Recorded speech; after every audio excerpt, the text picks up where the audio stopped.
नमस्कार दोस्तों, स्वागत है आप सभी का।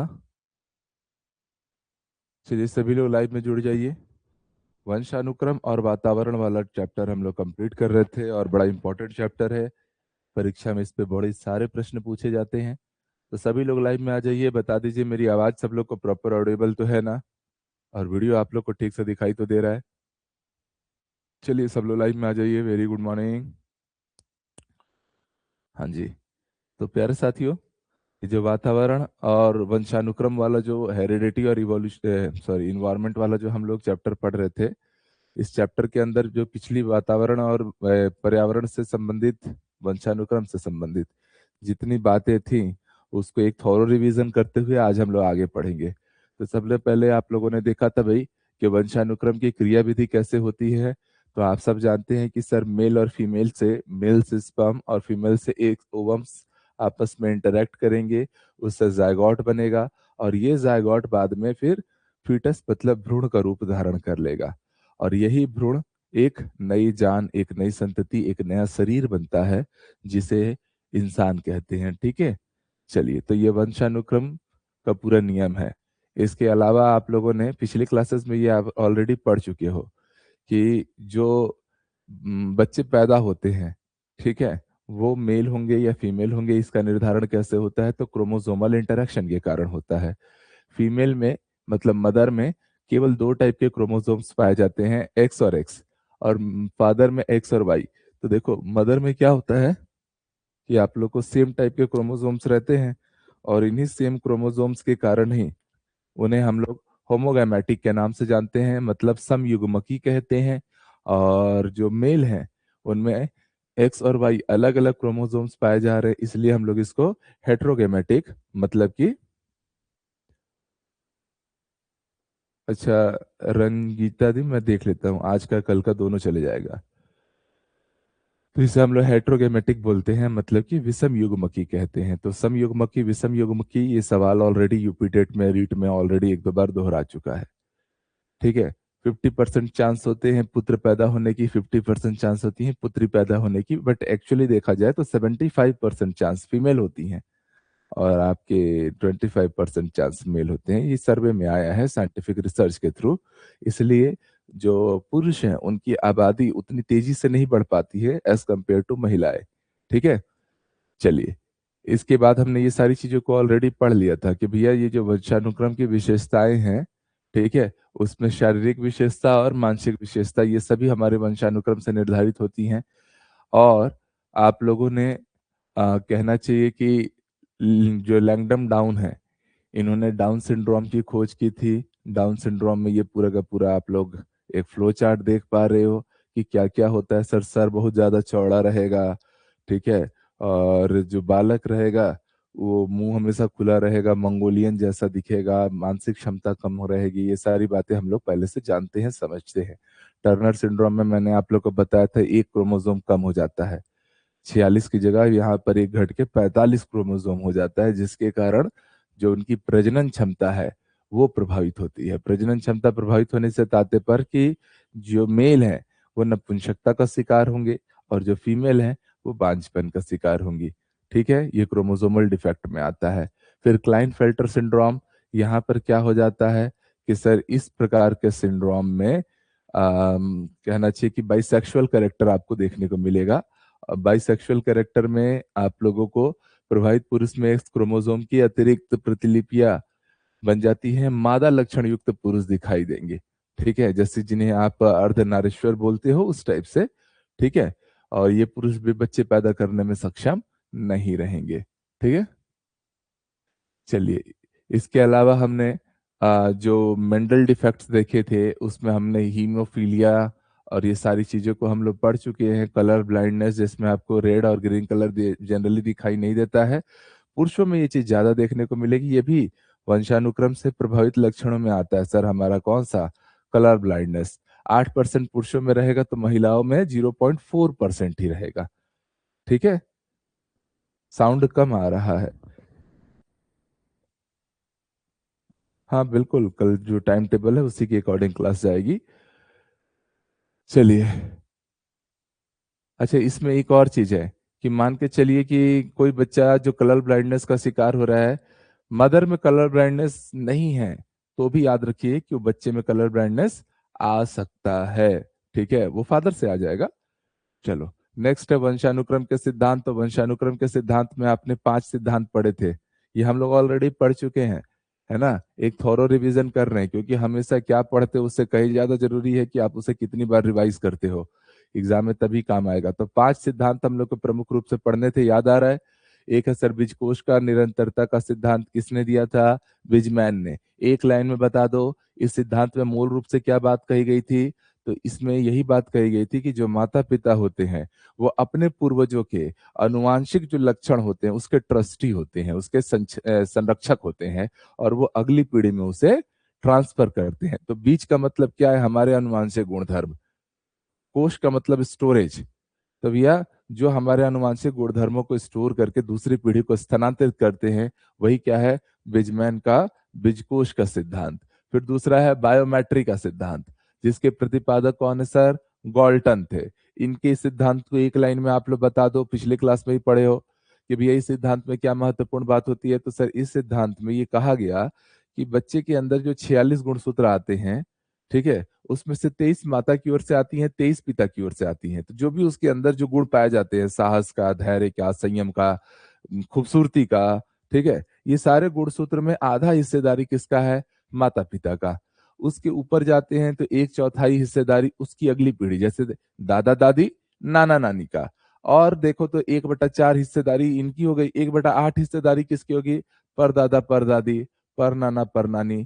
तो इसीलिए हर मनुष्य की ये चाहत होती है कि उसका स्वयं का जैविक संतान जन्म ले, क्योंकि उसके जैविक संतान में उसकी कई पीढ़ियों के गुणधर्म उपस्थित रहते हैं। समझ में आया? क्लियर हो रहा है कि नहीं हो रहा है? हाँ मुकेश जी, अभी ठीक है। और इसके बाद फिर आपने चार्ल्स डार्विन का सिद्धांत भी पढ़ा था, सर्वाइवल ऑफ फिटेस्ट के नाम से जाना जाता है। फिर लैमार्क का उपर्जित लक्षणों की वंशागति का सिद्धांत भी आपने देख लिया। तो ये 4 सिद्धांत हमने देखा था। आज के क्लास से प्रमुख रूप से हमको बात करना है किसके ऊपर? मेंडल का वंशानुक्रम का सिद्धांत के ऊपर। चलिए, बीजकोश का बिजमैन का जो सिद्धांत था, इसमें उन्होंने साफ बताया था कि मनुष्य के शरीर में 2 प्रकार के सेल्स पाई जाती हैं। कौन कौन से वो 2 सेल्स होती हैं? तो एक होता है सर सोमैटिक सेल्स।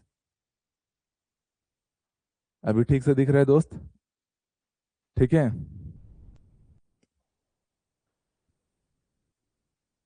और दूसरा क्या होता है sir? Germ cells. Somatic cells और जर्म सेल्स। सोमैटिक सेल जिससे हमारे शरीर की रचना होती है, आंख, नाक, किडनी, लीवर, ठीक है, सब इसी से बनता है। और जो जर्म सेल्स हैं ये आनुवांशिक लक्षणों के धारक होते हैं, जो वंश परंपरा को बढ़ाने का काम करते हैं। ठीक है, चलिए।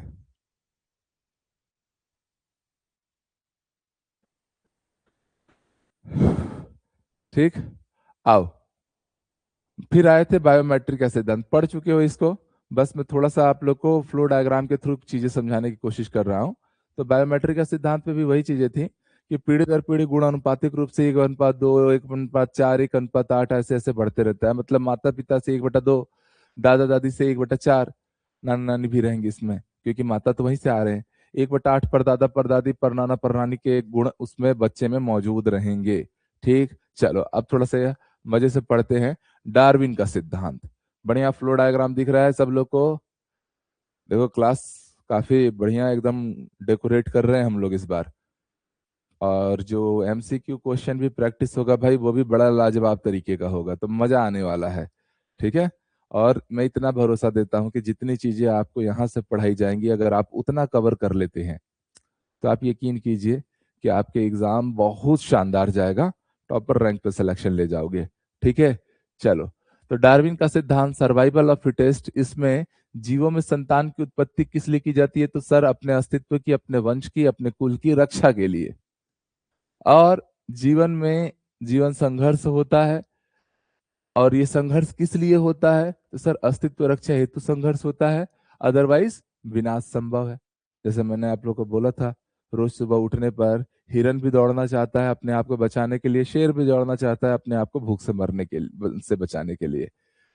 तो सर्वाइवल ऑफ फिटेस्ट चलता है, जो सबसे ज्यादा फिट है वही एग्जिस्ट करेगा। ठीक है। अब जीवन संघर्ष में फिर प्राकृतिक वर्ण में नई जातियों की उत्पत्ति होती है। नई जातियों की उत्पत्ति से किन किन चीजों का असर पड़ता है सर? परिस्थिति का असर पड़ता है, अनावश्यक लक्षण विलुप्त या अवशोषित हो जाते हैं समय समय के साथ। जैसे मैंने बताया था, इंसान की रीढ़ की हड्डी सीधी हुई। पहले इंसान भी बंदरों की तरह था, चार पैरों पे चढ़ता था, उसकी खुद की पूंछ हुआ करती थी। पर जैसे ही रीढ़ की हड्डी सीधी हुई, दो पैरों पे संतुलन बना, और पीछे की पूंछ गायब हो गई, तो जो अनावश्यक लक्षण है वो क्या हो गए? विलुप्त हो गए। ठीक है। लाभकारी लक्षणों की वंशागति बढ़ने लग गई, डीएनए में चेंजेस आने लग गए, आकार और शारीरिक लक्षणों में अंतर भी आने लग गया। मतलब पहले देखो चिंपांजी थे बड़े बड़े साइज के, अभी देखो हमारी औसत हाइट जो है 6-7 फीट के आसपास या उससे कम हो चुकी है ना। नौ डार्विनवाद के सिद्धांत में नई जातियों की उत्पत्ति जाति विशेष के जीन परिवर्तन के कारण होती है। जैसे मैंने बोला था, सफेद गुलाब लाल गुलाब आपस में कलम करोगे तो पिंक गुलाब आएगा। तो नई जाति की उत्पत्ति हुई दो अलग अलग जातियों के जीन परिवर्तन के कारण, और इसे ही हम लोग उत्परिवर्तन का सिद्धांत भी बोलते हैं, जिसमें जेनेटिक्स में डिफॉर्मे चेंजेस आती हैं। और ये इसने किसे दिया था? हगौडी ब्रिज ने दिया था, या ह्यूगो डी ब्रिज ने दिया था। ठीक है। फिर लैमार्क का सिद्धांत भी आप लोगों ने पढ़ लिया है कि भैया पहले जिराफ छोटी गर्दन था, बट अनुवांशिकता और परिस्थिति के अनुसार उसने अपनी गर्दन को लंबा किया। ठीक। अब आज हमारा जो मेन है, ठीक है, वो हम लोग पढ़ने जा रहे हैं मेंडल का सिद्धांत। तो अभी तक हमने जितनी भी बातें पढ़ी हैं दोस्तों, वो सारे सिद्धांत क्या थे?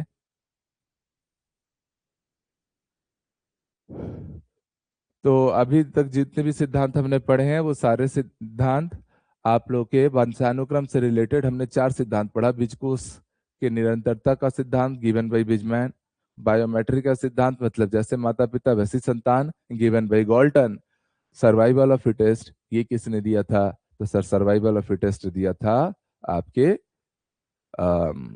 डार्विन ने। और अगर बात करेंगे हम लास्ट उत्परिवर्तित लक्षणों का सिद्धांत, वो लैमार्क ने दिया था। 4 सिद्धांत हो चुका है, आज 5वें सिद्धांत की ओर जा रहे हैं, और यह है सर मेंडल का वंशानुक्रम का सिद्धांत। ठीक है। आकांक्षा वर्मा जी, थोड़े समय बाद वो अपने आप चालू हो जाएगा, परेशान मत होइए। ठीक है। क्योंकि उससे इंस्टीट्यूट का पूरा सिस्टम डिस्टर्ब हो जाता है। जितना हम आपके लिए ही फेवर करने जाते हैं, मैं देखता हूँ आप ही लोग के बीच में से कुछ लोग और ज्यादा मानसिक रूप से अवरुद्ध कर देते हैं, है ना। ठीक है। अभी बहुत संतुलित तरीके से सारी चीजें चलेंगी। तो मेंडल का वंशानुक्रम सिद्धांत के थोड़ा भरोसा रखिए। ठीक है। एक एक फैकल्टी जो है, मैं बहुत चुन चुन के उन लोग को रखा हूँ। ठीक है। और हम हमारे साथ एक अच्छी चीज ये भी है ना कि हम उस चीज में इन्वॉल्व ही नहीं होते जिसमें हम बेस्ट ना कर पाए। ठीक है। जैसे आप देखोगे, हिस्ट्री पॉलिटी ज्योग्राफी कितने बच्चे बोलते रहते हैं, और कोई नहीं रहता, दो टीचर लाके खड़े करके पढ़ा देते, और रेवेन्यू भी कमा लेते, बट दिल गवाही नहीं देता। दिल गवाही नहीं देता। अगर बेस्ट टीचर मिलेंगे तभी बैच बनती है, अदरवाइज हम उसको इंट्रोड्यूस नहीं करते, क्योंकि हमें पता है हम किसी एग्जाम के लिए नहीं पढ़ा रहे हैं। इससे आपका जिंदगी दाव पे लगे रहता है। तो ये चीटिंग उटिंग वाला प्रोसेस है ही नहीं। आप सब जानते हो कि अगर हमारे यहाँ कोई बैच लॉन्च हुई है, या हम किसी सब्जेक्ट की रिस्पॉन्सिबिलिटी लिए हैं, तो मैं तो ये दावे से कह सकता हूँ कि उससे बेस्ट कंटेंट आपको और कहीं देखने नहीं मिलेगा। और रिजल्ट जब आता है तब आप खुद ही दुनिया को भरोसा दिला देते हो। ठीक है। ये 3 साल में 12 से अधिक एग्जाम में रैंक 1 आना छोटी मोटी बात नहीं होती है। ठीक है। चलिए, मेंडल का वंशानुक्रम का सिद्धांत अगर हम देखते हैं, मेंडल थ्योरी ऑफ हेरिडिटी। सबसे पहले ही बात कि मेंडल ने 2 चीजों पे एक्सपेरिमेंट किया। आप देख रहे हो, ये हमारे मेंडल चाचा हैं, क्या लेकर बैठे हुए हैं? मटर। यहीं पर हमारे आइजैक न्यूटन जी रहते तो वो सेव लेकर बैठे रहते और सोचते रहते। तो मेंडल ने मटर के दानों पे काम किया और चूहों पर भी काम किया। तो एक बार ना शिक्षक भर्ती में ये प्रश्न आ गया था कि चूहे पर किसने काम किया था, उसमें आप लोग को जवाब में मेंडल लेना था। हालांकि आयोग ने अलग जवाब ले लिया था, बट रियल आंसर मेंडल ही था। दोनों पे काम किया, मटर के बीजों पर भी और चूहों पर भी। तो देखिए, 1856 से 1863 में यूरोप के ऑस्ट्रिया देश के ब्रून शहर के पादरी थे। कौन? Gregor John Mendel. पूरा नाम ग्रेगर जॉन मेंडल ने वंशानुक्रम के क्षेत्र में अध्ययन किया था और आधुनिक अनुवांशिकता की नींव रखी। इसलिए पूछा जाता है कि अनुवांशिकता के जनक कौन है? वो is the father of heredity. तो भैया फादर ऑफ हेरिडिटी कौन है? ग्रेगर जॉन मेंडल, जो ऑस्ट्रिया के पादरी थे। फर्स्ट वर्ल्ड वॉर में आप लोग को पता है ऑस्ट्रिया का बड़ा रोल रहा था, इसके राजकुमार की हत्या हुई थी। ठीक है, अगला है कि उनको वंशानुक्रम का क्या कहते हैं सर, जनक माना जाता है। प्रारंभ में उनके नियम पर ध्यान नहीं दिया गया था, शुरुआत में उनके नियम पे ध्यान नहीं दिया गया था, ठीक है। लेकिन जब सन 1900 आया, 1856 के टाइम के इनके वो रहा है, वंशानुक्रम का जनक कहेंगे। पर सन 1900 में ह्यूगो डिब्रिज तथा कार्ल कोरेंस ने प्रयासों के फलस्वरूप उनके सिद्धांतों को मान्यता मिली और उनके सिद्धांतों को आनुवांशिकता का क्या कहा गया, आधारभूत नियम, ठीक है, कार्डिनल प्रिंसिपल ऑफ हेरिडिटी की संज्ञा दी गई। मतलब पूरी आनुवांशिकता का नियम का रीढ़ का हड्डी मेंडल का नियम। समझ में आ रही है बातें, ठीक है।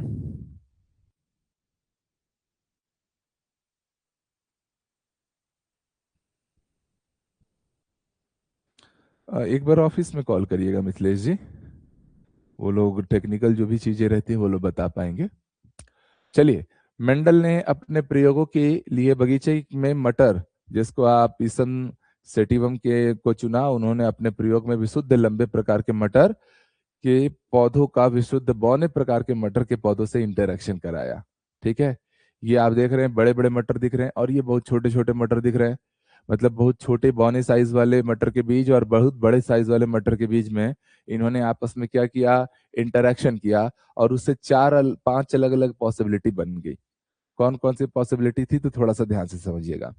इन संकर पौधों में जो मटर उत्पन्न हुई वे सभी बड़ी मटर थी। क्योंकि देखो, मेंडल ये बोलते हैं कि दो अलग अलग ट्रेट्स अगर आपस में इंटरेक्ट करते हैं, जैसे आप लोगों ने बॉलीवुड की महान हस्ती, महानायक सदी के अमिताभ बच्चन जी का आपने नाम सुना होगा, ठीक है। वो काफी अच्छे खासे लंबे कद के हैं, और उनकी धर्मपत्नी आप देखिए वो थोड़ा सा हाइट में कम है।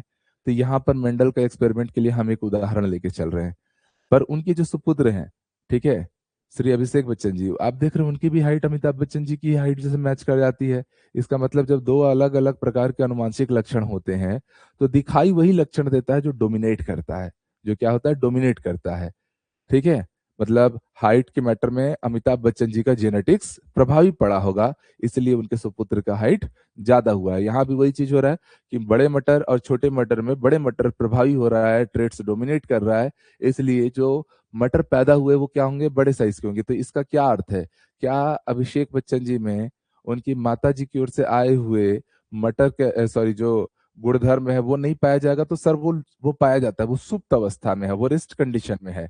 और आने वाली उनकी जो पीढ़ियां होंगी उनमें वो ट्रेड्स ट्रांसफर हो सकता है। मतलब ऐसा नहीं है कि अब उसके बाद पूरी पीढ़ी लंबी ही लंबी पैदा हो, ऐसा नहीं होता है। वो उनके जेनेटिक्स में उनके माता की ओर से जो आया हुआ जो है क्रोमोसोम, वो अभी रेस्ट कंडीशन में है, सुप्त अवस्था में है, वो कभी ना कभी डोमिनेट कर भी सकता है। यही बात दुनिया के सामने जॉन ग्रेगर मेंडल ने रखी थी। तो भैया इस संकर पौधे में जो मटर उत्पन्न हुई वह सभी के सभी क्या थी, बड़ी थी। फिर उन्होंने वर्ण संकर मटर को बोया, जो हाइब्रिड मटर था उसे बोया, वर्ण संकर मतलब हाइब्रिड।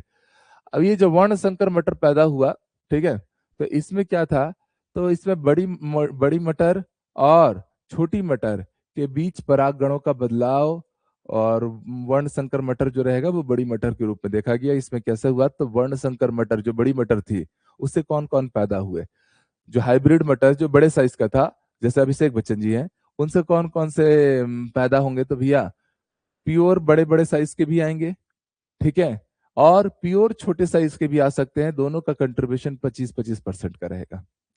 और बड़ी संकर मटर का जो डोमिनेंट रहेगा वो 50% का रहेगा। मतलब मिक्सिंग हो रहा है, बड़े भी आ सकते हैं छोटे भी आ सकते हैं, क्योंकि माता का क्रोमोसोम भी छुपा हुआ है, तो दोनों आ सकता है। और फिर एक हाइब्रिड कंडीशन भी आ सकता है जिसमें 50% चांस बनता है, ठीक है। इसी प्रकार मेंडल ने चूहों पर भी प्रयोग किया और पूर्वत ही निष्कर्षों से प्राप्त किया। मेंडल ने काले और सफेद चूहों को एक साथ रखा, जिनसे काले चूहे उत्पन्न हुए। फिर उन काले चूहों की संतान की गई, तो ऐसा हुआ कि कुछ चूहे उसमें काले हो गए ज्यादातर, और कुछ चूहे उसमें सफेद भी हुए, जैसे आप यहाँ पर देख सकते हो, ठीक है। इन लोग का आपस में इंटरेक्शन हो रहा है, तो सफेद चूहे काले चूहे दोनों आप लोग को जन्म लेते हुए दिख रहे हैं, ठीक है। हालांकि ये रेशियो क्या रहता है, 3:1 का, यही मैं आप लोग को थोड़े समय पहले समझा रहा था, ठीक है, कि 75 और 25% का रेशियो यहाँ पर तैयार होता है। चलिए, तो मेंडल के सिद्धांत के अंदर तीन प्रमुख सिद्धांत, इसको आपको याद रखना है। ये आपको याद रखना है। मेंडल के सिद्धांत के अंदर 3 प्रमुख सिद्धांत है। एक है सर प्रभाविता का सिद्धांत, विसंयोग या पृथकता का सिद्धांत, इसको क्या बोलते हैं, थ्योरी ऑफ डोमिनेंट, इसको थ्योरी ऑफ सेग्रीगेशन, और स्वतंत्र चयन का सिद्धांत, इंडिपेंडेंट सिलेक्शन थ्योरी। इस तरीके से आप लोग को 3 याद रखना है सर। पहला नंबर क्या है सर, थ्योरी ऑफ डोमिनेंस। ठीक है। श्रुति तिवारी जी, नोटिफिकेशन आपके मोबाइल से जाता है, आप अपने मोबाइल में जाके नोटिफिकेशन वाला जो सेक्शन है सेटिंग वोटिंग में होगा, वहां से ऑन करके रखिए तो आपको नोटिफिकेशन जाएगा। ठीक है। उसमें हमारी तरफ से थोड़ा भी कोई एरर रहता है। प्रभाविता या प्रधानता का सिद्धांत, इस सिद्धांत के अनुसार जब किन्हीं दो विपरीत गुणों वाली प्रजातियों में वर्ण संकर की उत्पत्ति होती है, तब उस वर्ण संकर में उसी गुण या विशेषता की प्रधानता होती है जो अधिक प्रभावशाली हो। जैसे मैंने बच्चन फैमिली के रिस्पेक्ट में आपको बताया सर, बड़े हाइट छोटे हाइट दो अलग अलग अपोजिट जो हमारे गुणसूत्र हैं आपस में इंटरेक्ट करने पे प्रभावी रूप से दिखाई वही देगा जो डोमिनेट करेगा। तो बच्चन साहब के डोमिनेंट किए क्रोमोसोम्स, इसलिए जो उनके सुपुत्र हैं उनकी भी ऊंचाई लंबी हो गई, मतलब हाइट अच्छी खासी लंबी हो गई। 4 ओ क्लॉक प्लांट, वैज्ञानिक नाम मिराबिलिस जलापा और स्पेंड्रैंगन, ये दो में ये सिद्धांत का नियम लागू नहीं होता। तो इसको बस आप लोग याद रख लीजिएगा कि जलापा और स्नैपड्रैगन, ये दोनों में ये नियम लागू नहीं होता, बाकी सब में ये नियम लागू होता है, चाहे वो होमोसेपियंस हो या राना टिग्राना हो या मैंगीफेरा इंडिका हो, कोई भी प्लांट हो, कोई भी जानवर हो। ठीक। नेक्स्ट आता है सर विसंयोग या पृथक्करण का नियम, जिसे हम लोग प्रिंसिपल ऑफ सेग्रीगेशन के नाम से जानते हैं। पहला वाला सबको समझ में आया कि दो अपोजिट लक्षणों में डोमिनेट वही करेगा और वही प्रभावी रूप से दिखेगा, सॉरी प्रभावी रूप से अस्तित्व उसी का दिखेगा जो डोमिनेट करेगा क्रोमोसोम या जेनेटिक्स। सेग्रीगेशन क्या होता है, तो इस सिद्धांत के अनुसार जो गुण पहली संकर पीढ़ी मतलब फर्स्ट हाइब्रिड जनरेशन में निहित होते हैं वे समाप्त नहीं होते, बल्कि बाद में संकर पीढ़ी के कुछ सदस्यों में दिखाई देते हैं। अब जैसे मान के चलिए कि जया जी और अमिताभ जी के सुपुत्र अभिषेक जी हाइट में लंबे हैं। अब उनकी सुपुत्री जो आई वो आराध्या जी आई, आराधना आराध्या जो भी नाम है। ठीक है। आप देखिए उनकी भी हाइट काफी अच्छी खासी है, अपनी माता से मैच करती हुई है। तो यही बोल रहा है कि भैया जो गुण हाइब्रिड लक्षण में आ गए वो पूरी तरह से नष्ट नहीं हो जाएंगे, बल्कि बाद में संकर पीढ़ी के कुछ सदस्यों में भी वो दिखाई देंगे, और बौनापन वाला भी जो गुण है वो भी उनमें रहेगा, आने वाली पीढ़ी में हो सकता है वो ट्रांसफर हो जाए। ठीक है। ये दबे हुए गुण अपने अस्तित्व नहीं खोते, बल्कि कुछ पीढ़ी बाद अपने मूल रूप से अलग अस्तित्व बना लेते हैं। जो दबे हुए सुप्त अवस्था में गुण है ना, ऐसा नहीं है कि उनकी पीढ़ी में अब कोई छोटे हाइट का नहीं आएगा, आ सकता है, बिल्कुल आ सकता है। ठीक है। आने वाली पीढ़ियों में आएगा। ये दबे गुण, इसी को हम लोग क्या बोलते हैं, प्रिंसिपल ऑफ सेग्रीगेशन, मतलब पृथकता के नियम में ही ये दबे गुण अपने अस्तित्व नहीं खोते, बल्कि कुछ पीढ़ी, ये तो अभी देख लिए। अनुवांशिक रोगों में इस सिद्धांत की क्रियान्वयन को आप देखने को मिलता है, जैसे फॉर एग्जांपल हम लोग सिकलिन या सिकल सेल की बात करते हैं। ठीक है। सिकल सेल एक ऐसी बीमारी है जो अनुवांशिकता पर आधारित है। ठीक है। और माता पिता दोनों में सिकल सेल नहीं है, दादा दादी नाना नानी में भी सिकल सेल एनीमिया के गुण नहीं थे, सिकलिन जिसको बोलते हैं। बट आपकी पीढ़ी में कभी किसी को रहा होगा ना, है ना, वो बच्चों में चल के आ जाएगा। मतलब दादा दादी नाना नानी के स्तर पे ये गुण क्या थे, सुप्त अवस्था में थे, किसी में भी नहीं रहा, सब लोग स्वस्थ थे, निरोग थे। माता पिता में भी ये गुण नहीं देखने को मिले, वो भी स्वस्थ थे, निरोग थे।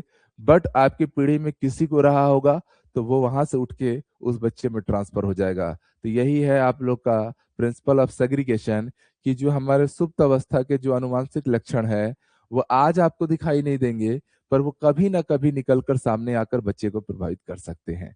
बातें सबको समझ में आ रही हैं? चलिए, तो एक बहुत अच्छा उदाहरण भी हमने आपको दे दिया, इसलिए इस पे कंट्रोल पा पाना, जो सिकल सेल एनीमिया है, बहुत बड़ी समुदाय इससे ग्रसित है। ठीक है। और इस पे कंट्रोल पा पाना अभी बड़ा मुश्किल हो रहा है, अगर सरकार और लोग ध्यान सही से नहीं दे रहे हैं। इस चक्कर में अभी आपने देखा था कि इसकी संख्या बढ़ गई थी। ठीक है। चलिए, स्वतंत्र चयन का सिद्धांत, जिसको प्रिंसिपल ऑफ इंडिविजुअल असॉर्टमेंट कहते हैं, दो लक्षणों की वंशागति जिसमें प्रत्येक लक्षण जो कि जीनों के एक जोड़े द्वारा नियंत्रित होता है, कि जीन संतति में स्वतंत्र रूप से हस्तांतरित होते हैं, अर्थात किसी एक अनुवांशिक गुण का वितरण दूसरे अनुवांशिक गुण के वितरण को प्रभावित नहीं करता। यह है आप लोग का स्वतंत्र चयन का सिद्धांत, प्रिंसिपल ऑफ इंडिविजुअल असॉर्टमेंट। मतलब मान के चलिए कि भैया बोल रहा है कि हमारे शरीर में बहुत से गुणधर्म है, ठीक है। जैसे हमारी हाइट का जो गुणसूत्र है वो हमारी त्वचा के रंग का निर्धारण कर रहा है क्या? बिल्कुल नहीं कर रहा है। आंखों के रंग का निर्धारण कर रहा है क्या? नहीं कर रहा है। हम कितने साहसी हैं, कितने डरपोक हैं, इसका निर्धारण भी कर पा रहा है क्या? नहीं। तो यही बात आपको समझनी है कि सारे के सारे जो अनुवांशिक लक्षण है वो एक दूसरे से स्वतंत्र हैं। वो एक दूसरे से स्वतंत्र हैं। जैसे पेड़ बड़ा ना हो पर फल बड़े हो सकते हैं, या बड़े पेड़ पर ही बड़े फल लगे ऐसा जरूरी नहीं है।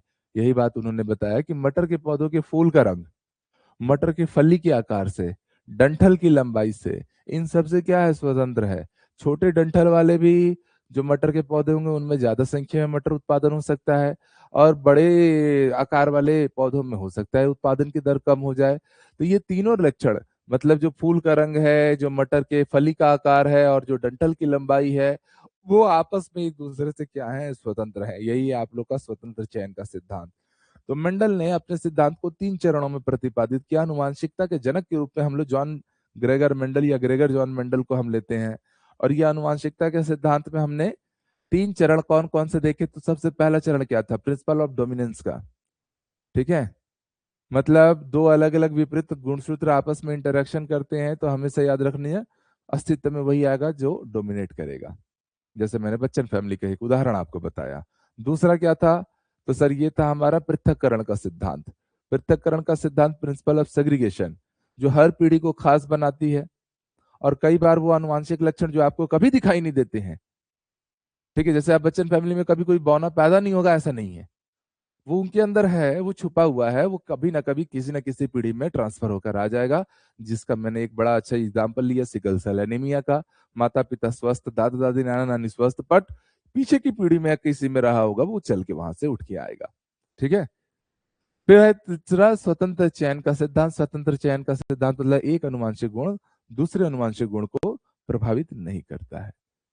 फूलों का रंग, जो हमारे फली के आकार है, और जो उस पौधे की डंठल की लंबाई है, ये तीनों आपस में क्या है? स्वतंत्र हैं। फूलों का रंग ज्यादा चटक होगा तो डंठल की लंबाई ज्यादा होगी, ऐसा बिल्कुल भी नहीं सोचना है। तो ये था सर हमारा जॉन ग्रेगर मेंडल का वंशानुक्रम के सिद्धांत। सिद्धांत थे वो, ठीक है। अब हम लोग आ रहे हैं लॉस पढ़ने कि वंशानुक्रम के नियम क्या है। तो भैया ध्यान समझना, कोई भी जो हेरिडिटी होती है, वंशानुक्रम होती है, उसके नियम क्या है? तो सर 3 प्रकार से ये पूरा साइकिल चलते रहता है। बड़ा सुंदर और अट्रैक्टिव दिख रहा ना सारा चीज। तो आप लोग की पढ़ाई बेहतर तरीके से हो पाए इसलिए हम लोग भी नया नया प्रयास कर रहे हैं इस बार कि भैया सब कुछ बेहतर तरीके से समझो, सिलेक्शन लेके दिखाओ। तो वंशानुक्रम जो है ये 3 चीजों पर डिपेंड करेगा। पहला सर समानता का नियम, दूसरा क्या आएगा सर? प्रत्यागमन का नियम, और तीसरा क्या आएगा सर? विभिन्नता का नियम। समझ में आया? ये इसको ऐसे याद रख लो, समानता, विभिन्नता, समानता और उसका विपरीत विभिन्नता, और दोनों के बीच की कड़ी जिसमें दोनों के बीच में क्या हो रहा है? ट्रांसफर हो रहा है। ट्रांसफर हो रहा है मतलब प्रत्यागमन हो रहा है। तो ये याद रह जाएगा, समानता का सिद्धांत तो विभिन्नता का सिद्धांत, और दोनों के बीच की कड़ी मतलब ट्रांसफर होना मतलब प्रत्यागमन का सिद्धांत। ये तीनों आपस में इंटर रिलेटेड होते हैं। ये तीनों आपस में इंटर रिलेटेड होते हैं। ये है वंशानुक्रम के नियम। अब देखिए समानता का नियम जो लॉ ऑफ रिसेम्बलेंस होता है वो क्या होता है? बढ़िया अट्रैक्टिव तरीके से सारी चीजें आपको दिखाई दे पा रही होंगी। तो सर इस नियम के अनुसार बच्चों में अपने माता पिता जैसा होने की प्रवृत्ति होती है। तो जैसे माता पिता वैसी संतान, एक लाइन में बात खत्म, ठीक है। उदाहरण के रूप में बुद्धिमान या मूर्ख माता पिता के पुत्र पुत्री भी क्या होंगे? बुद्धिमान या मूर्ख होंगे।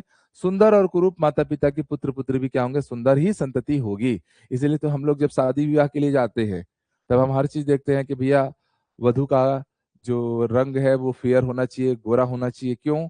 क्योंकि अगर कन्या सुंदर होगी, और अगर मेल भी सुंदर है, अच्छे अच्छे लोग रहेंगे, फैक्ट्री सुंदर है तो प्रोडक्शन भी सुंदर ही निकलेगा वाला कॉन्सेप्ट रहता है। बात समझ में आ रहा है? तो ये क्या है? समानता का नियम, जैसे माता पिता वैसी संतान। और ये बिल्कुल देखने को मिलता भी है, पर यही हमेशा नियम है नहीं, परिवर्तन भी आता है। गांधी जी अहिंसावादी थे परंतु उनके पुत्र भी अहिंसावादी निकले जरूरी नहीं है। अल्बर्ट आइंस्टीन दुनिया का सबसे ज्यादा आईक्यू यूज करने वाले पर्सन थे, उनके पुत्र में भी वो गुण आए जरूरी नहीं है, ठीक है। बट बहुत से लक्षण सेम आते भी हैं, जैसे स्किन का कलर, आंखों का रंग, ये सब तो आता ही है। इसलिए जब ब्याह शादी आदमी करता है तो बहुत उसकी डिमांड होती है, ठीक है। सारी जगहों पे कलर भेद से उन लोग दूर रहेंगे, बट शादी ब्याह का टाइम आता है तो भैया गोरा वर चाहिए, गोरी कन्या चाहिए। वहां पर फिर कहना चाहिए कि आने वाली पीढ़ी के लिए लोगों की चिंता रहती है, ठीक है। आजकल आप देख रहे हो कि एक समाज में एक नया ट्रेंड आ गया है, आईएएस से ही शादी करेंगे, है ना, डॉक्टर से ही शादी करेंगे। टीचर्स भी आजकल टीचर लोग से ही शादी कर रहे हैं। कारण क्या है? क्योंकि वो ये जानते हैं कि भैया हम इस पद पर पहुंचने में जितनी परिश्रम किए हैं, सामने वाले ने भी उतना ही किया है। तो अगर हम योग्य हैं तो सामने वाला भी उतना ही मानसिक रूप से योग्य है, शारीरिक रूप से योग्य है। तो दो योग्य लोगों से संतान भी योग्य ही पैदा होगी, इसलिए आईएएस आपस में शादी करते हैं। टीचर कहना चाहिए डॉक्टर आपस में शादी किया करते हैं। ये कभी समाज का एक ट्रेंड चल गया। आईटी सेक्टर वाले जो हैं वो अपने वर्क लाइफ के हिसाब से समझते हैं कि भैया मेरा जो वर्क लाइफ है, मेरा जो वर्क कल्चर है, अगर सेम फील्ड का पार्टनर रहेगा तो उस चीज को जस्टिफाई कर पाएगा, समझ पाएगा। तो आप देख रहे हैं कि आज के डेट में इस प्रकार का मैरिज सिस्टम चालू हुआ है, ठीक है। तो समानता का सिद्धांत है, मतलब जैसे माता पिता वैसी संतान। चलिए दूसरा जो आता है सर, विभिन्नता का सिद्धांत, जिसको लॉ ऑफ वेरिएशन बोलते हैं। लॉ ऑफ वेरिएशन बोलते हैं। इसमें क्या होता है सर? तो यह नियम पूर्ववर्ती समानता के नियम का पूरक नियम है, ठीक है, जिसके अनुसार संतति पूर्णतया अपने माता पिता के समान हो यह आवश्यक नहीं है। जो बच्चा है पूरी तरह से माँ बाप पे जाए जरूरी नहीं है। अर्थात संतति अपने माता पिता से बिल्कुल समान ना होकर उनसे कुछ भिन्न होता है। सोरेनसन के अनुसार इन विभिन्नताओं के कारण माता पिता के उत्पादक कोश, जो जर्म सेल्स की विशिष्टताएं हैं, उत्पादक कोश में अनेक पैतृक होते हैं, मतलब जीन्स होते हैं, जो विभिन्न प्रकार से संयुक्त होकर एक दूसरे से विभिन्न बच्चों का निर्माण करते हैं। कि माता पिता बिल्कुल पढ़े लिखे ना हो, पर बच्चा आईएएस निकल सकता है, बच्चा साइंटिस्ट निकल सकता है। अब अब्दुल कलाम जी का उदाहरण हम लेते हैं। उनके माता पिता बहुत ज्यादा संपन्न या बहुत ज्यादा वो तो नहीं थे, पर बच्चा देखो भाई दुनिया का सबसे बड़े वैज्ञानिकों में शामिल हुआ। मिसाइल मैन के नाम से भारत की पूरी कहना चाहिए कि एक प्रतीक के रूप में उन्होंने अपना अस्तित्व बनाया, ठीक है।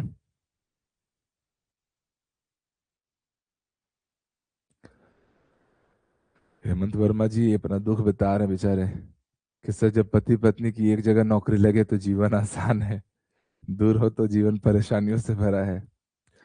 अब देखो, जब दो लोगों के बीच में तालमेल रहता है तो कोई परेशानी नहीं है, ठीक है, सब संभव हो जाता है, कोई दिक्कत नहीं होता है। बाकी वही है, आजकल के डेट में तालमेल की ही बड़ी दिक्कत है, ईगो फैक्टर बहुत ज्यादा है, तालमेल बहुत कम बैठता है, इसलिए परेशानियां बढ़ती हैं। तो भैया माता पिता जैसे हों बच्चे बिल्कुल ठीक वैसे ही हों, कोई जरूरी नहीं है, ठीक है। चलिए, मतलब इसमें आप देख सकते हैं कि एक बच्चा जो है वो फास्ट लर्नर है, कोई बच्चे ब्लॉक सिस्टम को बैलेंस करने में ठीक होंगे, कोई पजल सॉल्विंग का आईक्यू ज्यादा होगा, किसी को किताबें पढ़ना, ये सब, किसी में पेंटिंग के गुण रहेंगे।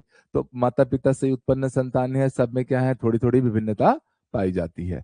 तीसरा आता है सर प्रत्यागमन का सिद्धांत, जिसको लॉ ऑफ रिग्रेगेशन कहते हैं। तो यह प्रायः देखा गया है, अमुक व्यक्ति जो तो बहुत ही प्रभावशाली था परंतु उसकी संतान मंदबुद्धि है, जबकि इसके ठीक विपरीत मंदबुद्धि माता पिता के प्रभावशाली या उनसे अधिक बुद्धि वाले संतान पैदा होते हैं। मतलब बिल्कुल क्या है, ये बीच का रास्ता है, प्रत्यागमन वाला है, ट्रांसफर हो रहा है। कि भैया हमने अभी पढ़ा था कि बुद्धिमान लोगों की संतान बुद्धिमान ही हो, बट ऐसा जरूरी नहीं है। बुद्धिमान लोगों में भी अगर मान लो कोई डाउन सिंड्रोम के साथ पैदा हो गया बच्चा, क्रोमोसोमल डिफेक्ट, तो वो तो थोड़ा सा मानसिक रूप से उतना सक्षम रहेगा नहीं। तो भैया बुद्धिमान व्यक्तियों में भी मंदबुद्धि बच्चे पैदा हो सकते हैं। माता अगर थोड़े से अनपढ़ है, मंदबुद्धि है, उनके बच्चे प्रभावशाली प्रतिभाशाली हो सकते हैं, ठीक है। इस नियम के अनुसार प्रत्येक गुण में औसत की ओर जाने का, मूविंग टूवर्ड्स की स्वाभाविक प्रवृत्ति पाई जाती है, ठीक है, औसत की ओर जाने का, ठीक। और क्रो एंड क्रो के अनुसार लंबे माता पिता के बच्चे औसत से अधिक लंबे होते हैं, परंतु अपने माता पिता जितने लंबे नहीं होंगे। माता पिता दोनों लंबे हैं, तो दोनों के ट्रेट्स की ओर हमारा जो क्रोमोसोमल अरेंजमेंट रहेगा वो बनेगा, मतलब बच्चे में भी लंबाई बाकी सामान्य जनसंख्या से औसत से ऊंची होगी, पर माता पिता के लक्षणों को पूरी तरह से वो अडॉप्ट नहीं करेगा। तो ये 3 प्रकार के नियम थे जो आप लोगों ने देखे। कौन कौन से नियम देखे भैया हमने? तो सर हमने देखा था आप लोग का मेंडल का, आज हमने सिद्धांत देखा। देखो मेंडल के सिद्धांत और यहाँ पर ये नियम, ये 3 अलग है। नियम में हमने कौन कौन सा नियम देख लिए सर? तो सर समानता का सिद्धांत दिखा, विभिन्नता का सिद्धांत देखा, प्रत्यागमन का सिद्धांत। ठीक है, law of resemblance, law of variation और लॉ ऑफ सेग्रीगेशन, सॉरी कहाँ गया, लॉ ऑफ रिग्रेशन। ये 3 सिद्धांत आप लोगों ने देखा है अनुवांशिकता के नियम के अंतर्गत। और जॉन ग्रेगर मेंडल ने कौन कौन से नियम दिए थे जी? तो जॉन ग्रेगर मेंडल ने 3 नियम दिए थे। पहले से प्रभाविता का सिद्धांत, प्रिंसिपल ऑफ डोमिनेंस, इसको सिद्धांत के नाम से याद रखना, उसको नियम के नाम से याद रखना। ये सिद्धांत है, तो सिद्धांत बोलेगा तो प्रभाविता का सिद्धांत, विसंयोजन या पृथकता का सिद्धांत मतलब प्रिंसिपल ऑफ सेग्रीगेशन, और तीसरा क्या था? प्रिंसिपल ऑफ इंडिविजुअल असॉर्टमेंट, स्वतंत्र चयन का सिद्धांत। ये सिद्धांत है, ठीक है, और ये नियम है। नियम में 3 नियम, समानता, विभिन्नता और प्रत्यागमन। और सिद्धांत के अंतर्गत आप लोगों ने क्या क्या देखा जी? तो सर प्रभाविता का सिद्धांत, फिर पृथक्करण का सिद्धांत, और आप लोगों का स्वतंत्र चयन का सिद्धांत। तो मुझे लगता है कि ये पूरा याद रहेगा, हमेशा इसके ऊपर क्या है, सवाल पूछे जाते हैं। तो अच्छे से अवेयर रहना है, तैयार रहना है, और आप लोग की पढ़ाई को इंटरेक्टिव बनाने के लिए अलग अलग से हम लोग भी प्रयास करते जा रहे हैं। तो मन मस्त होके पढ़ते रहिए। आज जितनी भी चीजें अभी तक हमने पढ़ी हैं उसको प्रॉपर रिवाइज कीजिए। अगले क्लास में इसको आगे बढ़ाते हैं। जैसे ही टॉपिक खत्म होगा 100 से 150 क्वेश्चन आप लोग के प्रैक्टिस के लिए आपको टेस्ट पे मिलेगा, उसके लिए भी तैयार रहिएगा। चलिए ऑल द बेस्ट, आज के लिए विदा लेता हूँ, मिलते हैं अगले क्लास में।